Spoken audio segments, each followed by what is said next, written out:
Welcome to Vendée Live. From what started as a misty and murky day here in Les Sables d'Olonne has now turned to sunshine on day 20 of the race. 4 years ago in the last edition, it was today that we had the remarkable rescue of Kevin Escoffier on board PRB, where damage broke his boat, and it was Jean Le Cam that came to the rescue some 840 miles southwest of Cape Town. Now, somebody that knows what it's like to be in that area is my guest today, 2 times Vendée Globe skipper in 2008 and 2016, Rich Wilson from the sunny east coast of the States. Good morning to you. Thank you for joining us. Good morning, Dee. Good morning, Coach Dee. That's referring to the fact that Rich and I have actually sailed together, and I helped do a little bit of training with him before his 2016 Vendée Globe. I can't believe you found time to join us, Rich. It's Thanksgiving weekend. I feel honoured. Oh, it's a pleasure. I've been watching the race every day. It's spectacular to see all of the boats and see it's spread out a little bit. The lead pack is going spectacularly fast, but the rest of the group is also doing really well. And having been kind of mid-pack myself, I'm always feeling a kinship with the rest of the sailors, not so much the lead group. They're a little bit out of my class. Well, that's right. And in the news today, it's Conrad Coleman that has suffered electrical issues and had a complete blackout. He is now sailing his boat slightly compromised. He lacks his main autopilot. He's using a backup. He lacks his keel operations, which he's having to do now manually, and he's lost his Starlink, so we're going to be very limited on the high-quality videos that he's enjoyed sending back to us. But while this was happening, it was records being set yet again at the Cape of Good Hope. The first sailor round there was Charlie Dallin on board Massif, and he secured himself the title of having that record now from the equator to the Cape of Good Hope, beating Alex Thompson's record of 2016, and it now stands at 7 days, 18 hours and 39 minutes. The first 4 competitors went round super close together, within 37 minutes of each other, and Charlie Dallin, who has led the race since the 22nd of November, actually relinquished his lead to Jon Richon in the early hours. So we have a new leader, and the front of the race now in the fleet are 3 days ahead of where they were back in 2020. 5, 4, 3, 2, 1, hop, ça y est. Cap de Bonne-Espérance franchi. Prochaine étape, entrée dans l'Indien. 29 novembre, à 18h25 TU, le groupe du Breuil franchit le cap de Bonne-Espérance. Quand toi t'as des lits, ça veut dire que là, on a déjà fait un océan. Well, somebody's still enjoying the sunshine, unlike those celebrating rounding the Cape of Good Hope, is Denny van Weinberg. Hello, how are you? Hello, everybody. I'm very fine. Everything is okay on board, and the boat is sliding in the southeast, and it's really fun and really a real pleasure for me for the moment. Oh, that's good news. What are conditions like out there? It looks like you're still bathed in sunshine. Yeah, we have a lot of sunshine. We have 20 knots of wind. I have the big spinnaker with 1 reefs, and the boat is between 10 and 40 knots, and it's really cool, really chill. We enjoy that, and we take some reserves because I was thinking before Sunday or Monday it will be different in the weather. That's right, the change is going to come quickly. So what do the next 48 hours look like? The same downwind cruising that you're enjoying right now? I try to do the best like this, and then I think tomorrow during the evening maybe I make some jibe, and then change the big spinnaker with little ginaker. We will see that. I hope to make that tomorrow in the afternoon, but I try to go down like the much possible downwind, but for the moment it's okay, and I try to not make the jibe this afternoon, but make the jibe tomorrow morning. So lots of activities ahead with manoeuvres and sail changes. Are you nervous about what lays ahead? This is your first entry into the Southern Ocean. Are you nervous with what's coming? Yeah, not nervous. It's not the good word. I have a lot of respect for this area. I have a lot of confidence, also a lot of humility to go there. But is that the real trip? Is that the real Vendée Globe begin tomorrow, after tomorrow for me? And it will be a big experience, and I really hot about that. I want to go there, but I a little bit like a teenager, you know, a little bit apprehension, and but also some excitation to go and to be in the real South in the Vendée Globe. Well, I remember the last time we saw a Belgian flag or a representation of Belgium on the race was with Mike Golding, with a Belgian sponsor. So how does it feel to be flying the flag for Belgium again? Yeah, that's true. It was a long time ago. It was with Ecover, a Belgian sponsor. But it was not a Belgian boat and not a Belgian skipper. Now you have the three. We have Belgium sponsor, Belgian boat, and Belgian skipper. And yeah, I'm really proud about that. I'm really happy. We'll see what happened in the next day. But in any case, it's, yeah, I'm feel like a VIP around the world. You know, you have a lot of chance to be there, and a lot of chance to make the Vendée Globe. It's a real amazing experience. Oh, that's so good to hear, Denny. I'm joined on the show today by Vendée legend Rich Wilson, who raced in 2008 and 2016. And I think he's got a question he'd like to ask you. Okay, thank you. Hello, Denny. And it was great to meet you in New York when you were there with your boat, when the whole fleet was there. That was a pleasure for me. And I just, my question would be, are you satisfied with all of the systems and the condition of the systems on the boat, including yourself, as you go into this difficult part of the race? Yeah, but the boat is ready, the skipper is ready, and the man is ready also. Yeah, I'm satisfied. I want to be a little bit more far, but it's like this. I make my race like I want, and like I can do. I do my best every day, and for the moment everything is okay. The boat is okay. I have no big problem. I cross the finger, electricity of pilot problem. Then really, I'm ready to go in the south, and I want to go there. Then it will be great. You're even making me excited listening to you, Denny. I'm excited for you. Are you looking ahead at the competition? Who are you chasing down? Yeah, I'm looking at the head of the competition. I'm like a spectator, you know. I am in the stadium, and I'm looking over the competition far from me, but it's really impressive. It's really wow, great job they make. Always pushing the limit. It's really amazing the job that they make. But for me it's also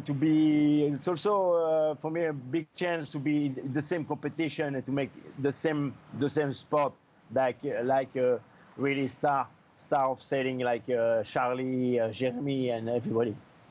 Well, Denny, we are so delighted that you joined us on the show today. Thank you for your time. Keep enjoying the warm weather because it changes really quickly. So be safe and sail fast, and we're checking with you soon. See you, bye-bye. Lovely from Denny there. Rich, do you remember what it was like when you first entered the Southern Ocean or rounded the Cape of Good Hope for the first time? Yes, well, I had the pleasure, I guess, privilege also, to have sailed in the Southern Ocean before on our Clipper route voyages with the trimarans. But those are all double-handed, so it's really a different thing than to round Cap de Bonne-Espérance, Cape of Good Hope, single-handed, and to know that you don't have a really experienced shipmate with you, as I did on my previous voyages, and to know it's an awfully long ways from Cape of Good Hope to Cape Horn, south of Australia, south of New Zealand. That's a long way, and you're going to be in the cold. And I do remember studying with Jean-Yves Bernot, who's the guru of the great French weather routers. And Jean-Yves had the experience as well of racing around the world twice. And so he had that real world experience. He wasn't just a meteorologist expert in all of it.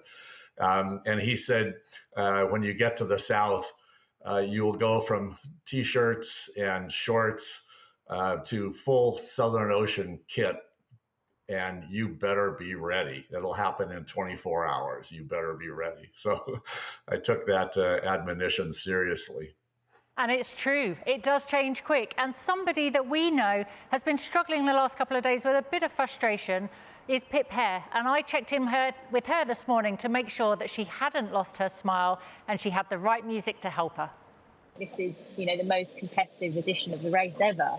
And, there are so many boats and everyone is so close in terms of their performance potential kind of within each of the little groups. And you pay. When you make a mistake, you pay. And that's kind of the nature of top-end racing, isn't it? In the last couple of days, what has been the playlist that's got you moving forwards in a positive manner again? It's all about the playlist, isn't it? Yeah. So actually, it's been quite a kind of a rocky playlist. So I've had lots of Muse, Uprising Muse has been a bit of a theme. I've got a lot of thrashy, punky kind of stuff just for that energy, really. And you feel ready for the South? You excited to be back? Yeah, absolutely. I was lucky enough to do in the last couple of months before the start was I kind of went out and really found some bigger conditions to understand just a tiny bit. I mean, we can never replicate the waves in the Southern Ocean, but certainly, I've been sailing out in big breeze. So I've got a bit of a strategy in my head of how I'm going to deal with it all. We'll just have to see how that pans out in reality, won't we? How is the boat ready for the South? The boat's actually in great condition as well. I've used the last couple of days to really kind of go through absolutely everything. I even did a little bit of spring cleaning yesterday. I've got some anti-bac spray out, had a little clean of the kitchen. So I think that's enough housework. Let's do some sailing. So looking about where the fleet are now, Denny is back here with the Daggerboard boats. These guys are heading south, hoping to line up with the next low pressure to bring them around and into the Southern Ocean. Pip Hare is in this middle group and they've been struggling with this high pressure here, giving them some lighter winds, and that's what she managed to do her housekeeping in. And at the front of the fleet, we've got these guys that are pushing ahead round the Cape of Good Hope. And it's these guys that are heading now south towards the ice gate to stay in the stronger pressure, because just above them is a high pressure which is going to slow them down if they come up. So that's where they're heading now. Looking also then at the Agulhas current, this is what's causing the disturbance in the sea state, the uncomfortable side. We've got decent breeze, but it's against this current that's wiggling around. And we can see the route that these front runners have taken, and they're all on this jibe heading towards the ice gate before then they make a decision about how they position themselves later on. Looking at a little animation of this, we can see the boats coming down and we can see their multiple jibes across the ice gate. Now, the reason they're staying south is because that allows them to be the shortest distance, but it's all about the positioning for what's coming up. And Wednesday, Thursday next week will be critical in the decision and the planning. Now, somebody that's been frustrated with the weather is Boris Herrmann, and I think he has been so brave to actually share how he's really feeling with us. Sitting inside the boat becomes difficult, like looking at the screen, looking at the tracker. Such a beautiful preparation, a new boat prepared for 4 years. The others go at 20 knots and here we are. It makes me a bit sad. I wish I could cry sometimes. But most of the time I deal with that emotion quite well, and she's a positive. See, I'm here with a good boat, and I'm doing what I need to do this race. And I can't change the position I am in. And this is the weather at this position. So just thinking then about sharing your vulnerabilities, it's quite honest and authentic of Boris to do that. Looking at the ice gate, in previous editions, we've had gates. Back in 2008, when I did it, we had a gate. And what we would do is we would come north of the gate to meet the rule, and then we'd dive south again to sail the shortest route. As you can imagine, that wasn't the safest option, and it made monitoring where the ice was really difficult. So what we do now is we have a whole complete zone with lots of waypoints joined up that forms a barrier. And so the boats come as far south as they can to the gate, and then they jibe to make sure they don't impact the barrier. If they go beyond that barrier, they get a penalty.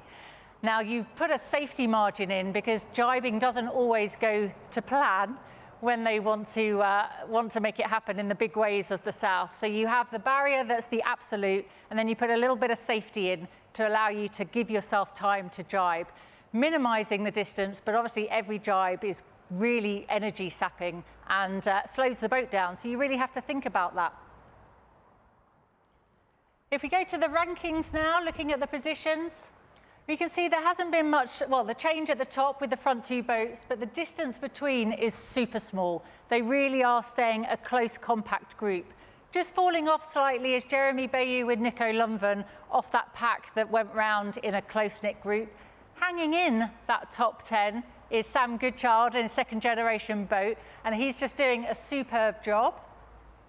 As we go through, we see this group here in the middle. This is that group that's been dealing with that high pressure in the north and those fickle breezes. We've got Sam Davies and Boris Herman, Justine Metro. These two have actually been in sight of each other, and Pip Pears had a really good 24-hour run, hence a better positivity today that we listened to. Later on, we've got Giancarlo Pedotti. We've still got Jean Le Cam leading the Daggerboard fleet. And then this group has all been in close sight of each other. And then towards the back, as we just spoke to Denny van Weinberg, following up, chasing those guys in front, not too far from the other Daggerboard boats. And the good news is we're all in the south of the Atlantic, and then we've just stretched out into the Indian Ocean. Now, that transition from the Atlantic into the Indian Ocean isn't easy. We've been talking about the currents and the winds and the uncomfortable sea state, and Sam Goodchild shared with us what it was like for him. What a welcome. It's been a bit of a busy 12 hours. So it started last night with the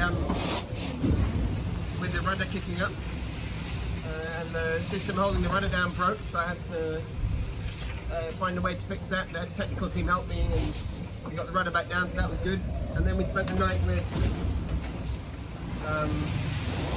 anywhere between 10 knots and 30 knots. So trying to pick the right sail is easier said than done.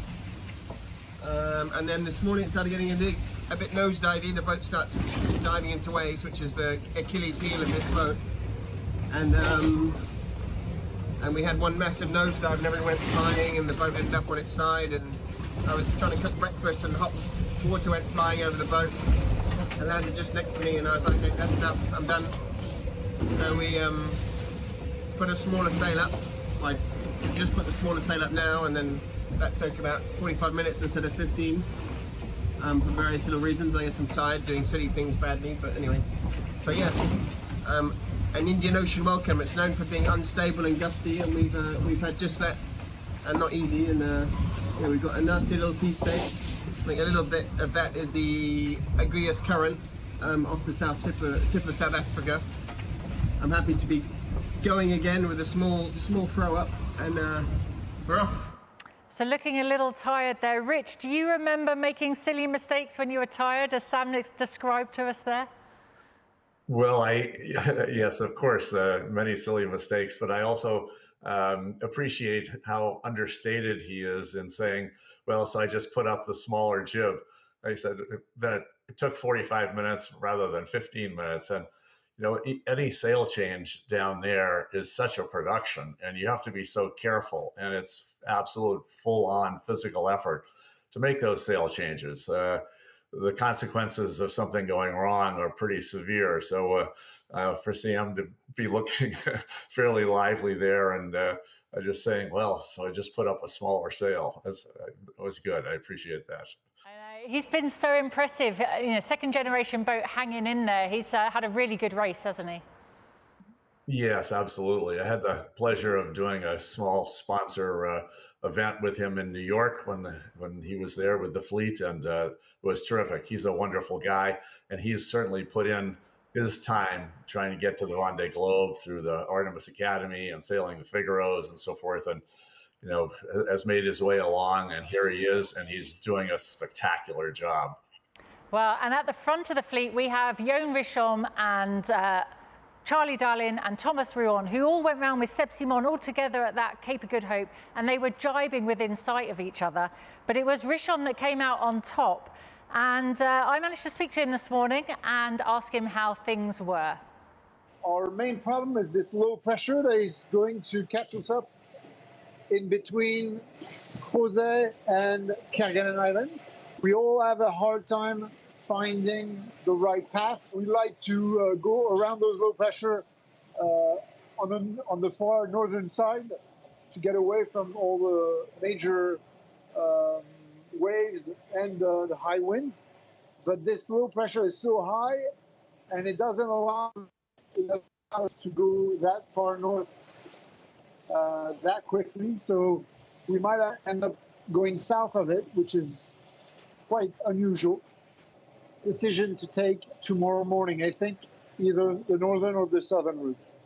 You look like you're having the best time. Oh, you know how it is, huh? It's not always how it looks.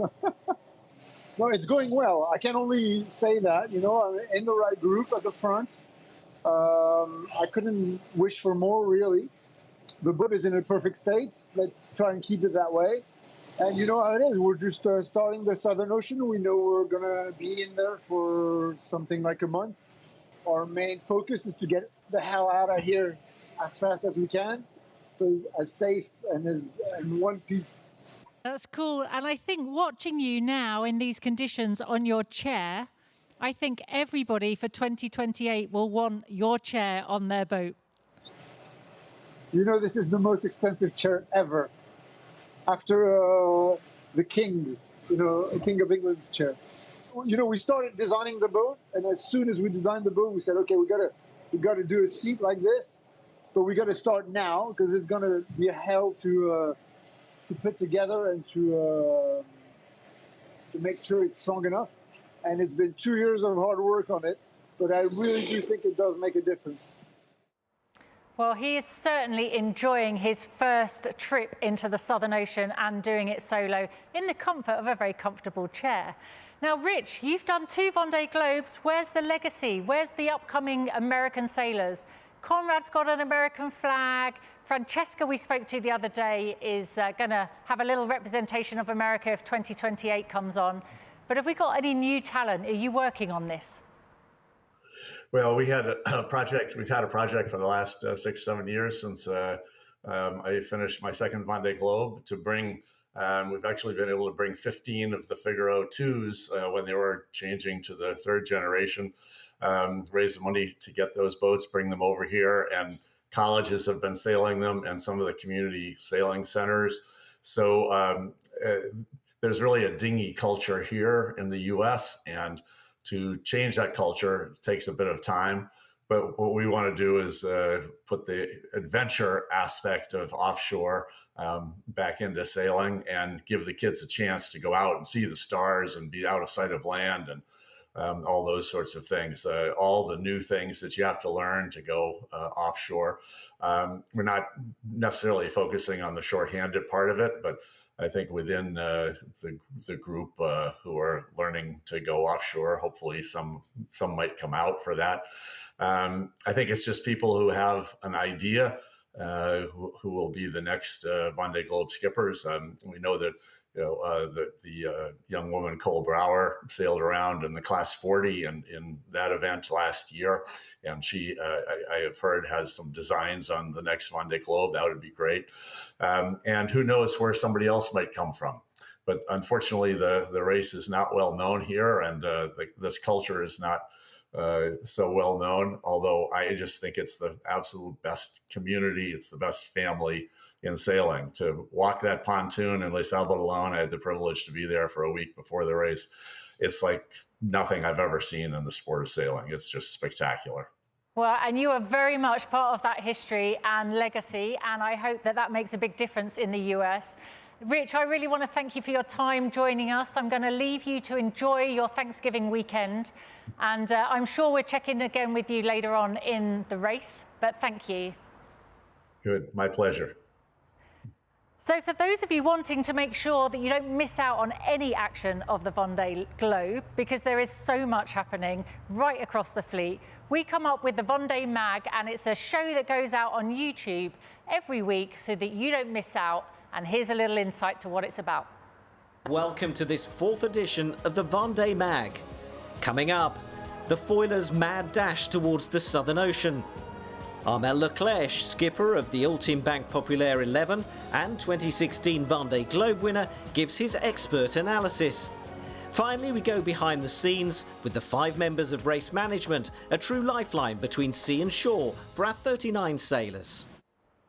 Of course, you don't have to only rely on the Vendée Mag. You can check in with Vendée Live every day. We're here at 1:30 UTC, 14:30 French time. I want to thank my guest Rich Wilson for joining me today on the show. 2 Vendée Globes under his belt, and hopefully someone will follow in his footsteps. Tomorrow I will be joined by Brian Thompson, also a Vendée Globe skipper from 2008. He's probably one of the fastest men out there with speed records, numerous speed records to his name, but he's currently sailing across the Atlantic on something a little smaller, but he will be joining me for the show. And we can all agree that our sailors have exceptional skills, notwithstanding their sailing talent, but all the other skills they have to have on board. We spoke of Conrad Coleman's issue. Well, before he had to become an electrician, he also turned his hands to drone flying. So I'm going to leave you with the beautiful shots from MS Amlin and Conrad Coleman before he had his issues.